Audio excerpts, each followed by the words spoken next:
Namo Adida Phat. Thanks so much for joining me for our daily practice check-in. Listen, listen, listen. This wonderful sound calls us back to our true home.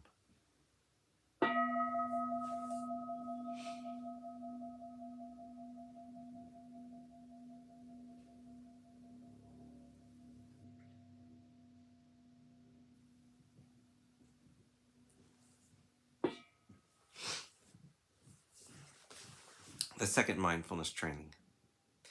Aware of the suffering caused by exploitation, social injustice, stealing, and oppression, I vow to cultivate loving kindness and learn ways to work for the well-being of people, animals, plants, and minerals. I will practice generosity by sharing my time, energy, and material resources with those who are in real need. I'm determined not to steal and not to possess anything that should belong to others. I will respect the property of others, but I will prevent others from profiting from human suffering or the suffering of other species on earth.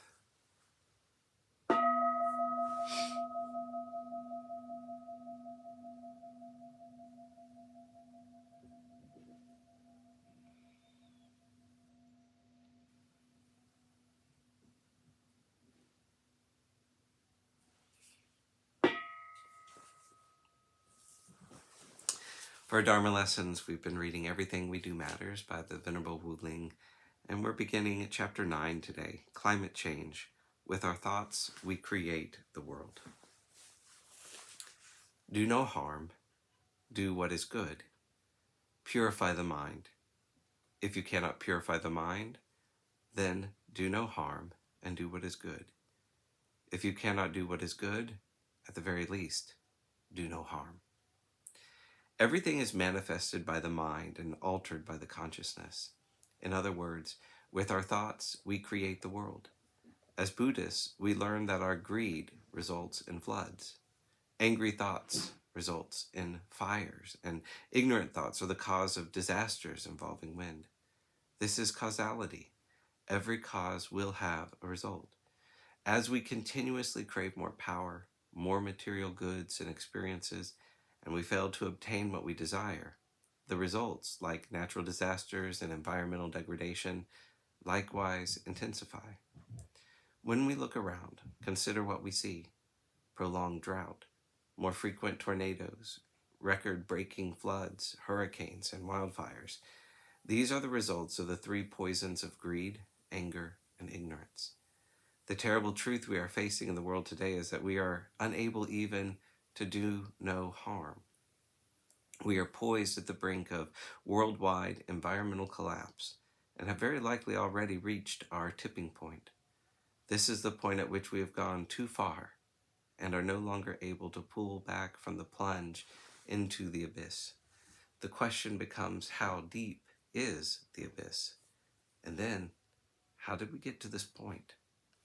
The more power and wealth politicians and companies want to have, and the more comfort individuals seek to enjoy, the more we will harm the environment and every person, animal, and plant who struggle to exist in that environment. We are now experiencing the result: climate change. This now looming worldwide disaster has arisen from a very real cause: craving. We consume more, thinking all the things we crave will make us happy. But in reality, we are depleting our non-renewable resources and exhausting our planet. Toxic waste seeps into the earth and works its way into our rivers and oceans, contaminating everything it touches.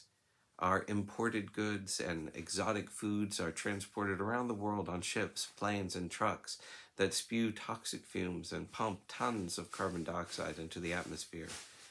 The rights of the poor to have clean water, arable land, and a safe place to raise their children are completely disregarded in the name of profit. As corporations become larger and larger, their preoccupation with the bottom lines makes them forget that those purchasing units are real people struggling to live on this planet. One agribusiness fund manager gleefully said recently, "Higher food prices are inevitable all over the world. We're in a sweet spot." The more we buy and the less mindfully we live, the more we destroy what is natural and pure. In its place, we leave devastation. Tragically, we are committing unimaginable harm. Because of our greed and wish for control, we are coming precariously close to destroying our world as we know it. Is there a way to stop this reckless behavior? A way to behave responsibly and stop climate change? Is there still time? We do not know the answer to these questions, but we need to do everything within our power to try.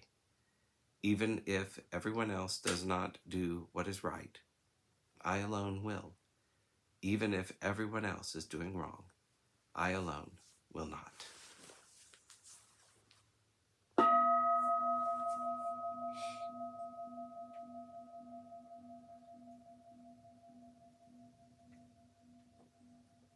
May all beings be well. May all beings be happy. May all beings be peaceful. Namo Adida Phat. Thanks so much for joining me today.